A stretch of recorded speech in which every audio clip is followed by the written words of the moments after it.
My dear students, welcome back to a fresh new episode of Mindscapes Made Easy. Yes, we are going through a very hard time.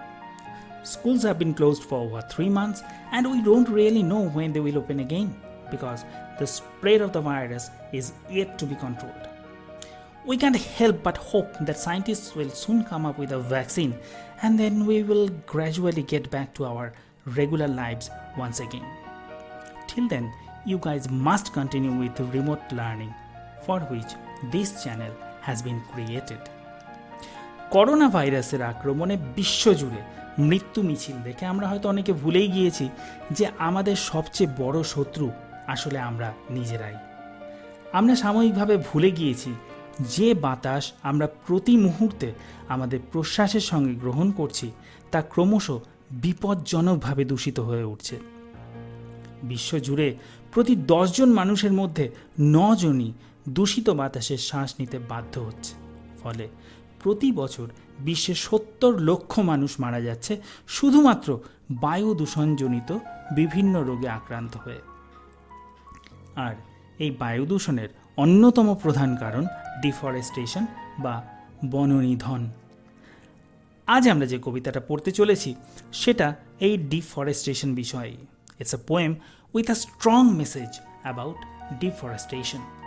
কবিতাটি শুরু করার আগে এসো আমরা কবির সম্পর্কে সংক্ষেপে জেনে নিই। অন কিলিং আ ট্রি কবিতাটি লিখেছেন জীব প্যাটেল।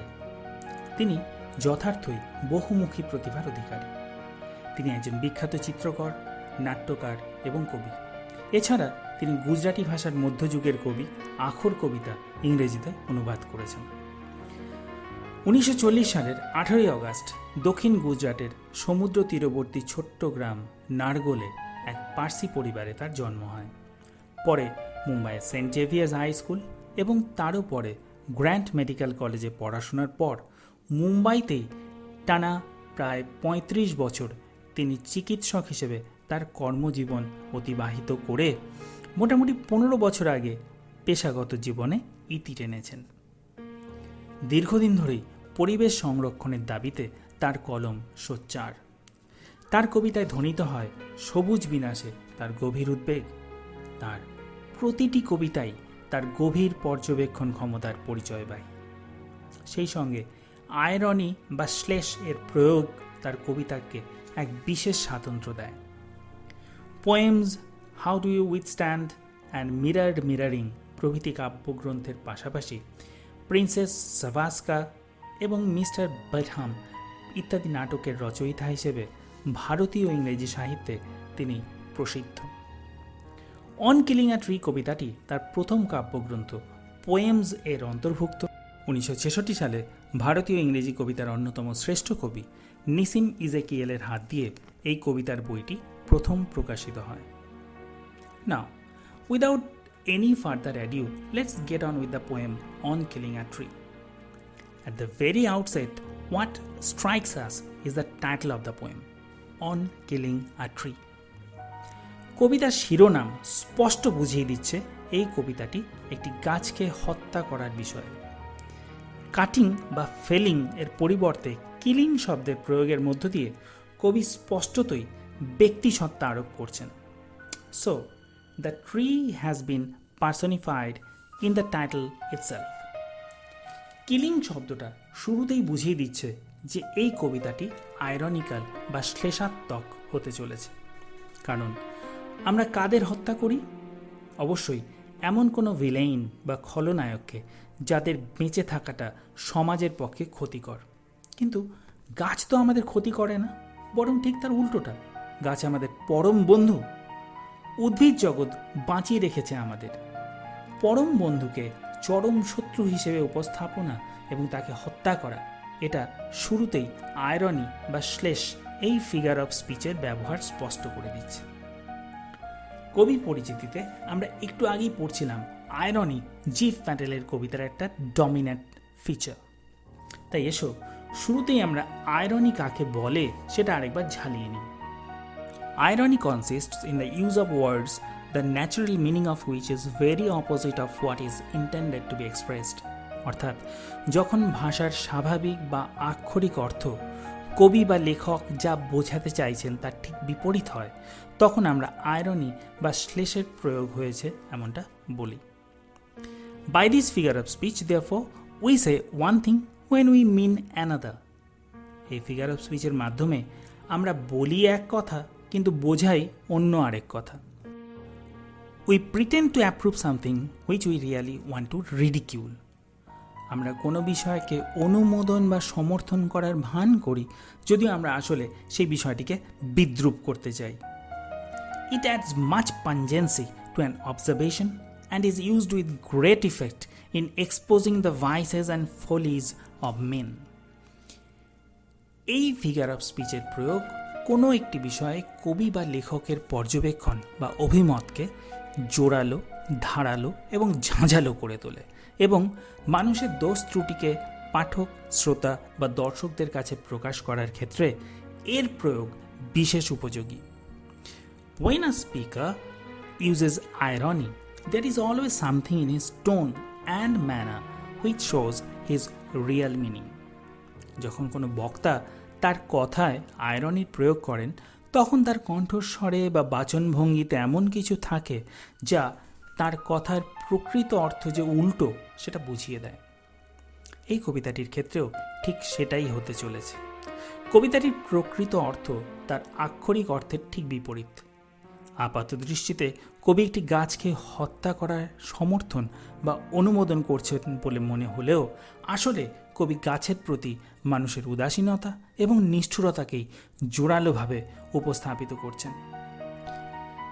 গাছের পার্সনিফিকেশন করে বা তাদের মানবিক গুণসম্পন্ন জীব হিসেবে পরিবেশন করে কবি আসলে মানুষের আক্রমণের মুখে তাদের অস্তিত্ব রক্ষার প্রয়াসকেই হাইলাইট করতে চাইছেন। এসো আমরা এবার কবিতাটির প্রথম স্ট্যান্জা শুরু করি। প্রথম line, it takes much time to kill a tree. একটা গাছকে হত্যা করতে গেলে বেশ সময় লাগে, অর্থাৎ একটা গাছকে মেরে ফেলা মোটেই সহজ কাজ নয়, বেশ সময় সাপেক্ষ কাজ। লক্ষ্য করো গাছের জীবনী শক্তি যেন কবিকে অধৈর্য এবং বিরক্ত করে তুলছে। It seems he is desperate to kill the tree but finds it a hard task to do. Not a simple jab of the knife will do it. ছুরির এক আঘাতে কাজটা হবার নয়। A quick stab with the knife can't kill a tree. লক্ষ্য করো personification of the tree is getting clearer with this expression. গাছের ওপর মানবিক সত্তা আরোপ এর ব্যাপারটা আরও স্পষ্ট হয়ে উঠেছে এই কথাগুলোতে, কারণ ছুরির আঘাতে মানুষকে খুন করার চেষ্টা হয়, গাছকে নয়। এটি বড় গাছকে আমরা কখনোই ছুরি বিধিয়ে মারতে যাই না। স্পষ্টতই কবি একটা তুলনা বা কম্প্যারিজন পরিবেশন করছেন। তিনি বলতে চাইছেন মানুষকে হত্যা করার জন্য ছুরির একটা মোক্ষম আঘাতই যথেষ্ট, কিন্তু একটা বড় গাছের তাতে কিছুই হবে না। অর্থাৎ একটি প্রাপ্তবয়স্ক গাছ একজন প্রাপ্তবয়স্ক মানুষের চেয়ে ঢের বেশি সহ্য শক্তির অধিকারী। এখানে একটি ফিগার অফ স্পিচের ব্যবহার করা হয়েছে যার নাম হাইপারবেটন বা inversion, because there is an inversion of the normal order of words for the sake of emphasis. কোনো বক্তব্যকে জোরালোভাবে তুলে ধরার জন্য যখন বাক্যে শব্দের স্বাভাবিক ক্রমকে উল্টে দেওয়া হয় তখন তাকে হাইপারবেটন বা ইনভার্সন বলে। The poet wants to emphasize a tree's tolerance and resilience. গাছের সহন শক্তির ওপর কবি জোর দিচ্ছেন। Next time. It has grown slowly, consuming the earth. পৃথিবী থেকে জীবনদায়ী পুষ্টি উপাদান শোষণ করে গাছটি ধীরে ধীরে বড় হয়ে উঠেছে। It has developed in size, absorbing nutrients from the earth. কেন ছুরির এক আঘাতে একটি গাছকে হত্যা করা সম্ভব নয় তার ব্যাখ্যা দিতে গিয়ে কবি গাছের বৃদ্ধির দিকে আমাদের দৃষ্টি আকর্ষণ করছেন।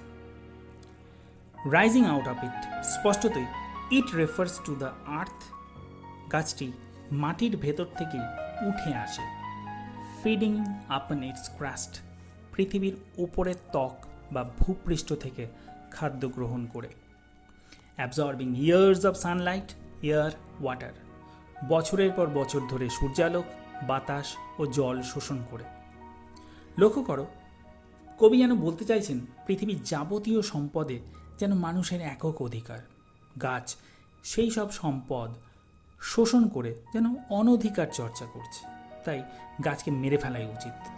কিন্তু সেই কাজটা মানুষ মারার মতো মোটেই সহজ নয়।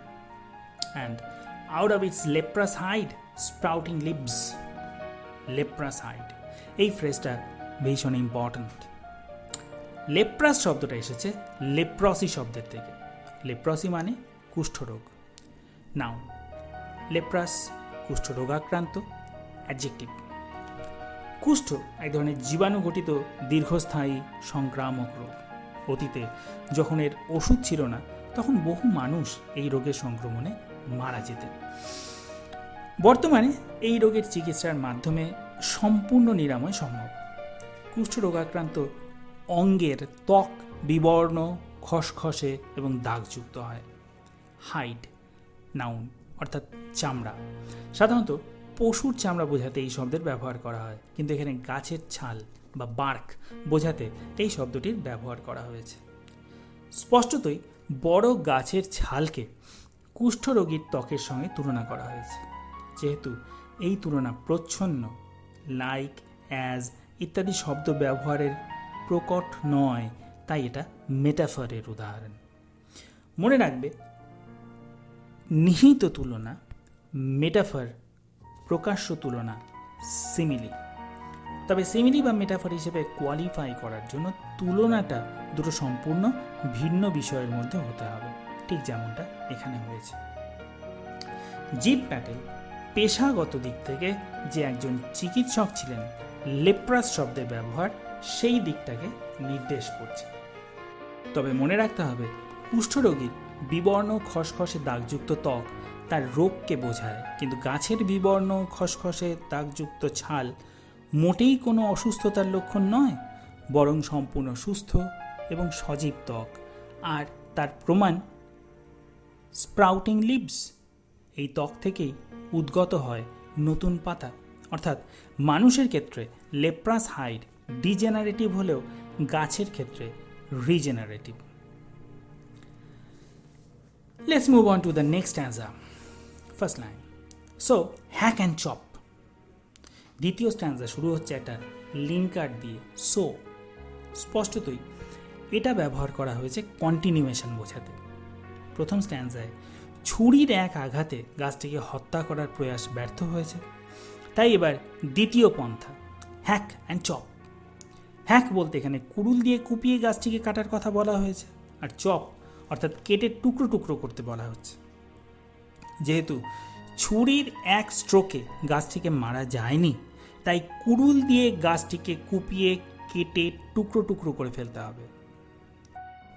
কিন্তু এভাবে গাছটিকে মেরে ফেলা সম্ভব হবে কি? উত্তর পরের লাইনে। But this alone won't do it. না, শুধু কুপিয়ে কেটে টুকরো টুকরো করলে গাছটিকে মারা যাবে না। Not so much pain will do ইট। লক্ষ্য করো, কবি প্রথম স্ট্যান্সার দ্বিতীয় লাইনের মতো এখানেও ফিগার অফ স্পিচ হাইপারবেটন বা ইনভার্সনের ব্যবহার করছেন, অর্থাৎ জোর দিয়ে বলার জন্য শব্দের স্বাভাবিক অর্ডারকে উল্টে দিয়েছেন। কবি জোরালো প্রত্যয়ের সাথে বলছেন যে এতটা যন্ত্রণাও গাছটিকে মারতে পারবে না। পেইন, এই শব্দটা আরেকবার পার্সনিফিকেশনের ইঙ্গিতবাহী। কবি বলছেন, কুড়ুলের বারংবার আঘাতে গাছটিকে প্রবল যন্ত্রণা দেয়া যাবে ঠিকই, কিন্তু মেরে ফেলা যাবে না। অর্থাৎ ছুরির একবার আঘাতের মতো কুড়ুলের বারবার আঘাতও নিশ্চিতভাবেই ব্যর্থ হবে। কিন্তু কেন ব্যর্থ হবে? উত্তর পরের লাইনে। The bleeding bark will heal. গাছটির রক্ত ঝরা বাকল ঠিক সেরে উঠবে। লক্ষ্য করো, ব্লিডিং বার্ক এই এক্সপ্রেশনে দুটি শব্দের শুরুতেই বি লেটার বা ব ধ্বনির ব্যবহার হয়েছে। পরপর একাধিক শব্দের শুরুতে একই ধ্বনির ব্যবহার একটি অলঙ্কার। একে বাংলায় বলে অনুপ্রাস, ইংরেজিতে অ্যালিটারেশন। ব্লিডিং শব্দটা আরও একবার পার্সনিফিকেশনের স্পষ্ট ইঙ্গিত দিচ্ছে, কারণ কেটে গেলে মানুষের রক্ত ঝরে, গাছের নয়। কাটলে গাছের গা থেকে এক ধরনের তরল ঝরে, যাকে আমরা বলি কোষরস বা সেল স্যাপ। এই ফ্লুইড বাতাসের সংস্পর্শে এলে ধীরে ধীরে শুকিয়ে জমাট বাঁধে, ফলে একটা প্রোটেক্টিভ লেয়ার তৈরি হয়, যা গাছের ক্ষতস্থান থেকে কোষ রসের নিঃসরণকে বন্ধ করে এবং ধীরে ধীরে ক্ষতস্থান সেরে ওঠে। ঠিক যেমন মানুষের দেহে ক্ষতস্থান থেকে বেরিয়ে আসা রক্ত শুকিয়ে জমাট বেঁধে রক্তক্ষরণ বন্ধ করে। তাই কবি বলছেন, the bleeding bark will heal, রক্ত ঝরা বাকল সেরে উঠবে। তারপর কি হবে? উত্তর স্ট্যান্ডার বাকি লাইনগুলোতে। And from close to the ground will rise curled green twigs, কুড়ুল দিয়ে কুপিয়ে কেটে ফেলার পর গাছের গুড়ির যেটুকু অংশ মাটির ওপর দাঁড়িয়ে থাকে তারই মাটির কাছাকাছি অংশ থেকে বেরিয়ে আসে কুঞ্চিত সবুজ কচি ডাল, স্লেন্ডার উডি শুটস। মিনিয়েচার বাউস, অতি ক্ষুদ্র শাখা, which if unchecked will expand again two former size. এই অতি ক্ষুদ্র শাখার বৃদ্ধি যদি চেক না করা হয়, অর্থাৎ আটকানো না যায়, তবে সেগুলো ক্রমশ প্রসারিত হয়ে বিরাট আকার ধারণ করবে। অর্থাৎ কেটে ফেলার আগে গাছটির বিশাল শাখার মতোই প্রকাণ্ড হয়ে উঠবে, ফলে গাছ ক্রমশ আবার তার আগের চেহারা ফিরে পাবে। So both plan A, stabbing with a knife, and plan B, hacking and chopping with an axe, fail to kill the tree. ছুরিকাঘাত এবং কুঠারাঘাত দুটোই ব্যর্থ হলো গাছটিকে মারতে। লক্ষ্য করো, কবি কি অনবদ্যভাবে প্রথম দুটো স্ট্যান্জায় প্রকৃতির সর্বংসহা রূপটিকে ফুটিয়ে তুলছেন। কৃতঘ্ন মানুষের নির্মম আঘাত সামলে নিয়ে সেই মানুষের জন্যই বাতাসকে ফের নির্মল ও প্রশ্বাসযোগ্য করে তুলছে গাছ। প্রথম স্ট্যান্জার ফিডিং ট্রি এবং দ্বিতীয় স্ট্যান্জার হিলিং ট্রি, এই দুটো ইমেজ বা চিত্রকল্প কবিতাটির প্রথম অংশের বা প্রথমার্ধের সবচেয়ে গুরুত্বপূর্ণ বিষয়। এই দুটো স্ট্যান্জা থেকে সাবজেক্টিভ টাইপ প্রশ্ন আসতে পারে তৈরি থেকে। Let's move on to stanza 3. It begins with a single worded line, no. লক্ষ্য করো, প্রথম ও দ্বিতীয় স্তবকের মধ্যে লিঙ্কার হিসেবে ব্যবহৃত হয়েছিল সো, দ্বিতীয় এবং তৃতীয় স্তবকের মধ্যে লিঙ্কার হিসেবে ব্যবহৃত হচ্ছে নো। অর্থাৎ it negates the idea presented in the first two stanzas. ছুরির সিঙ্গেল স্ট্রোক কিংবা কুড়ুলের রিপিটেড ব্লো, দুটোর কোনোটাই গাছটিকে হত্যা করার কার্যকর পন্থা নয়, এটা জোরালোভাবে ব্যক্ত করার জন্যই কবি এই নেতিবাচক শব্দটি ব্যবহার করছেন এবং ব্যবহার করছেন একটি আস্ত লাইন হিসেবে।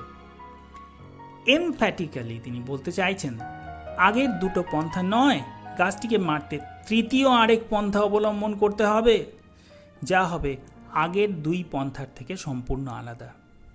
কি করতে হবে? উত্তর পরের লাইনে। The root is to be pulled out of the anchoring earth. গাছের শেকড়টাকে টেনে তুলতে হবে, উপড়ে ফেলতে হবে নোঙর করা মাটির ভেতর থেকে। অ্যাঙ্কার শব্দের অর্থ নোঙর। তোমরা জানো, জলের ওপর কোনো জায়গায় স্থির থাকার জন্য নৌকো বা জাহাজ নোঙর ফেলে। ভারী নোঙর নদী বা সমুদ্রের ফ্লোরে গেঁথে যায়, ফলে জলের স্রোত বা ঢেউ নৌকো বা জাহাজকে টেনে বা ঠেলে নিয়ে যেতে পারে না। ঠিক তেমনি গাছের শেকড় গাছটিকে মাটির সাথে দৃঢ়ভাবে আটকে রাখে, যাতে গাছ বাতাসের ধাক্কায় সহজে উপড়ে না যায় কিংবা বানের জলে ভেসে না যায়।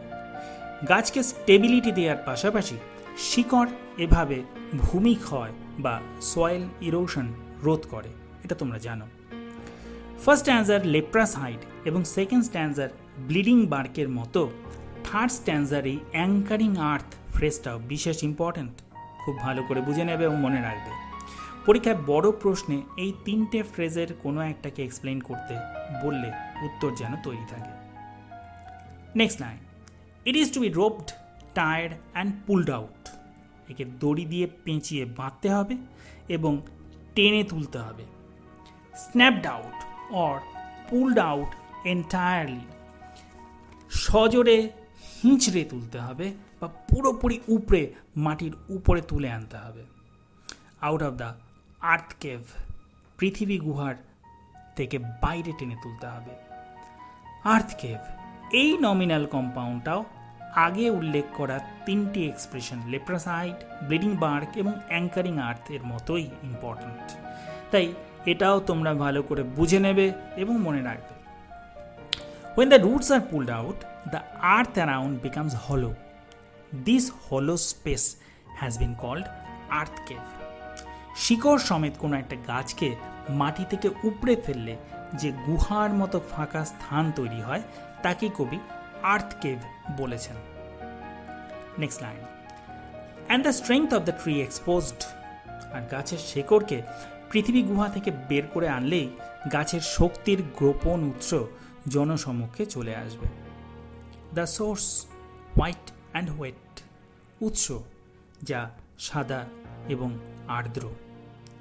গাছের যাবতীয় স্ট্রেংথ অ্যান্ড রেজিলিয়েন্সের সোর্স হচ্ছে দ্য রুট। শেকড় যা সূর্যালোক পায় না বলে সাদা হয়, আর আর্দ্র মাটির সংস্পর্শে থাকায় নিজেও হয় আর্দ্র বা ভেজা। The most sensitive, hidden for years inside the earth. গাছের সবচেয়ে সংবেদনশীল অংশ যা বছরের পর বছর ধরে মাটির ভেতর লুকোনো ছিল। সেন্সিটিভ শব্দটা আরেকবার গাছের পার্সনিফিকেশনের ইঙ্গিত বহন করছে। পাশাপাশি লক্ষ্য করো, গাছটাকে যেন এক রূপকথার রাক্ষসের সঙ্গে তুলনা করা হচ্ছে। রূপকথার গল্পের রাক্ষসদের প্রাণভোমরা যেমন গভীর সমুদ্রের কোনো গুহায় কোনো ঝিনুকের মধ্যে লুকোনো থাকে, যে ঝিনুকের ভেতর থেকে সেই প্রাণভোমরাকে বের করে হত্যা করলে তবেই রাক্ষসকে প্রাণে মারা যায়, ঠিক তেমনি এই কবিতার গাছটিও যেন একটা ইভিল ডিমন, যার যাবতীয় শক্তির আধার তার প্রাণভোমরা, তার শেকড়, যা মাটির গুহায় অন্ধকারে লুকিয়ে থাকে বছরের পর বছর। Let's move on to the last stanza. Then the matter of scorching and choking in sun and air. তারপর শেকড়টাকে ঝলসাতে হবে আর শ্বাসরোধ করতে হবে রোদে এবং বাতাসে। অর্থাৎ শেকড়কে মাটি থেকে উপড়ে নিয়ে ফেলে রাখতে হবে খোলা আলো বাতাসে, তাহলে আলো বাতাস তার জীবনী শক্তি শুষে নেবে। লক্ষ্য করো, প্রথম স্ট্যান্জায় যে আলো বাতাস শোষণ করে গাছটির বেড়ে ওঠার কথা আমরা পড়েছি, সেই আলো বাতাসই এবার গাছটিকে প্রাণ শক্তি দেওয়ার বদলে শেকড়কে ঝলসে শুকিয়ে গাছটিকে মৃত্যুর দিকে ঠেলে দিচ্ছে। Browning, hardening, twisting, withering. রোদে পুড়ে গাছের সাদা শেকড় ক্রমশ বাদামি হয়ে ওঠে, শক্ত হয়ে ওঠে, বেঁকে চুড়ে দুমড়ে মুচড়ে যায় এবং ভেতরের ও বাইরের যাবতীয় আর্দ্রতা হারিয়ে শুকিয়ে যায়। দেন ইট ইজ ডান।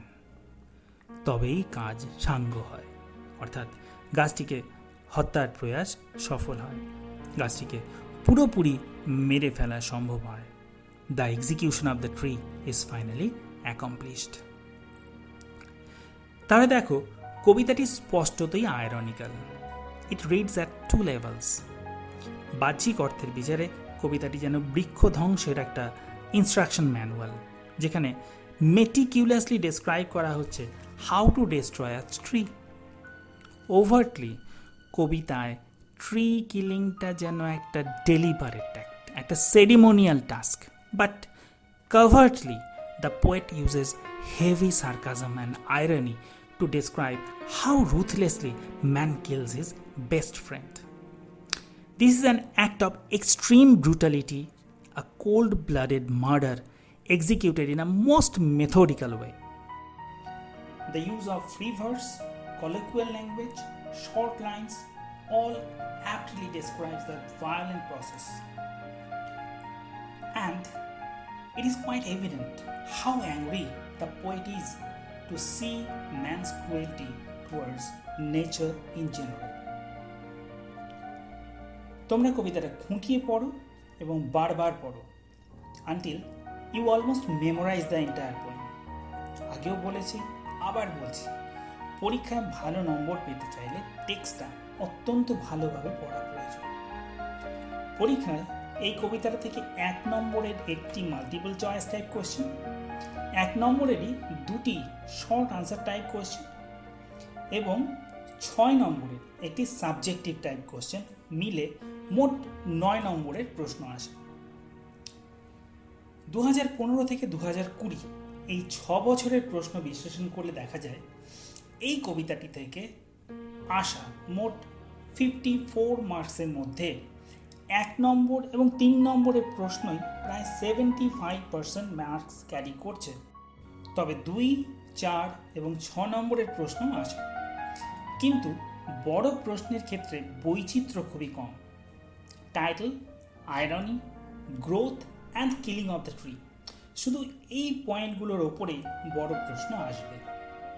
তাই পুরো কবিতার প্যারাফ্রেজ এর পাশাপাশি এই 4টে পয়েন্ট আলাদা করে তৈরি করে রাখবে। এই কবিতাটির থেকে গ্রামারের প্রশ্ন আসতে পারে, তাই এই ভিডিওর শেষে হোমওয়ার্ক হিসেবে তোমাদের জন্য রইল একগুচ্ছ এসএকিউ এবং sentence transformation task. I want you to try seriously and sincerely and answer them all by yourselves. But if you find any of them difficult, just mention it in the comment section. I'll provide the answer. So my dear learners, let's call it a day. I'll be back soon with a new topic to discuss with you. If you guys like the videos I have been producing for you, do like them, share them with your friends, subscribe to the channel and hit the bell icon to get timely updates about upcoming videos. Thank you. Goodbye.